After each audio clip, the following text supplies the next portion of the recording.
Baptiste. The idea for the project, well, it's quite a funny story actually, but it came from the first visit to the Ford estate, where me, Sue, and another member of the project didn't realise how far away the estate was from the station, and walked for about an hour. It was quite a trek, and Sue's only got little legs, bless her.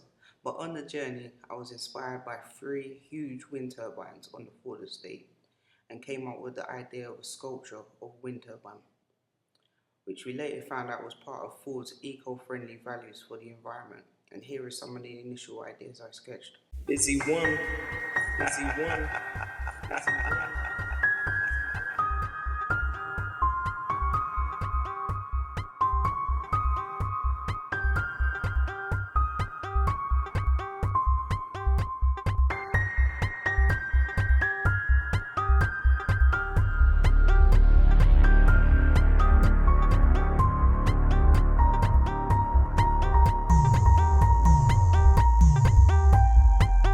Birth and by choice, I've been involved with the auto industry my entire life.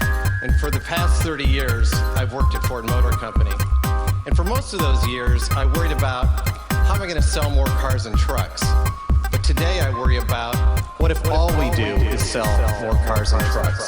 What happens when the number of vehicles on the road doubles, triples, or even quadruples? My life is guided by 2 great passions, and the first is automobiles. I literally grew up at the Ford Motor Company. I thought it was so cool as a little boy when my dad would bring home the latest Ford or Lincolns and leave it in the driveway. And my first car was a 1975 electric green Mustang. And even though the color was pretty hideous, I did love the car. And it really cemented my love affair with cars that's continued on this day. My other great passion is the environment. And as a young boy, I used to go up to northern Michigan and fish in the rivers that Hemingway fished in and then later wrote about. And it really struck me as the years went by in a very negative way. When I would go to some stream that I'd loved and was used to walking through this field that was once filled with fireflies and now had a strip mall or a bunch of condos on it. And so even at a young age, that really resonated with me, and the whole notion of environmental preservation at a very basic level sunk in with me. I really began to develop a deeper appreciation of the natural world. But it never really occurred to me that my love of cars and trucks would ever be in conflict with nature. And that was true until I got to college. And when I got to college, you can imagine my surprise when I would go to class and a number of my professors would say that Ford Motor Company and my family was kind of everything that was wrong with our country. They thought that we were more interested as an industry in profits rather than progress, and that we filled the skies with smog, and frankly, we were the enemy. I joined Ford after college, after some soul searching whether or not this is really the right thing to do. But I decided I wanted to go and see if I could affect change there. And as I look back, over 30 years ago, it was a little naive to think at that age that I could, but I wanted to.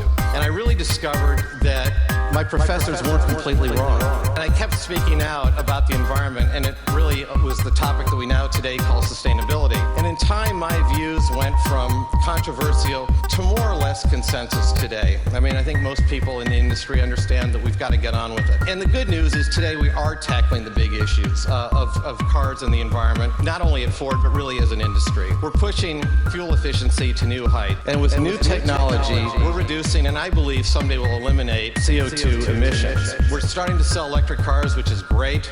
We're developing alternative powertrains that are going to make cars affordable in every sense of the word, economically, socially, and environmentally. And actually, although we've got a long way to go and a lot of work to do, I can see the day where my 2 great passions, cars and the environment, actually come into harmony. Because in doing so, we're going to preserve what we've really come to take for granted, which is the freedom to move and move very effortlessly around the world. And it frankly will enhance our quality of life if we fix this. Because if you can envision, as I do, a future of zero emissions and freedom to move around the country and around the world like we take for granted today, that's worth the hard work today to preserve that for tomorrow.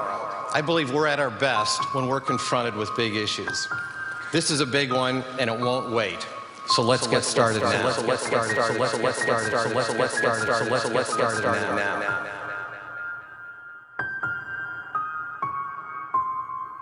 Darren Bearwish from Ford Motor Company. I work as part of the estate services team for the Dagenham estate, responsible for site development. Initially, the first two turbines we had on the Dagenham estate were built in 2004, and the third one was erected last summer, so 2011. The company they came from are a German company called Accompany.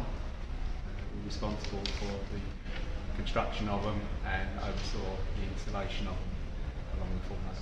120 metres to the top of the blade at the highest point. In round terms, around 10% of our peak load on the Dagenham estate.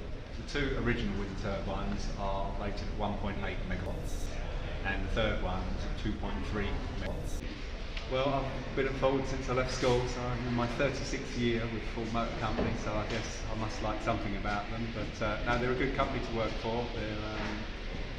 They're a major player in the world industry, second biggest auto producer in the world at the moment. It's an American icon, it's a world name, Blue Oval. They have great terms and conditions for the employees. They take great responsibility in terms of what they do for the environment, as well as producing fantastic products for the people. And the good news is today we are tackling the big issues of cars and the environment, not only at Ford, but really as an industry. We're pushing fuel efficiency to new heights. And with new technology, we're reducing, and I believe someday we'll eliminate CO2 emissions. We're starting to sell electric cars, which is great. We're developing alternative powertrains that are going to make cars affordable in every sense of the word, economically, socially, and environmentally. And actually, although we've got a long way to go and a lot of work to do, I can see the day where my two great passions, cars and the environment, actually come into harmony.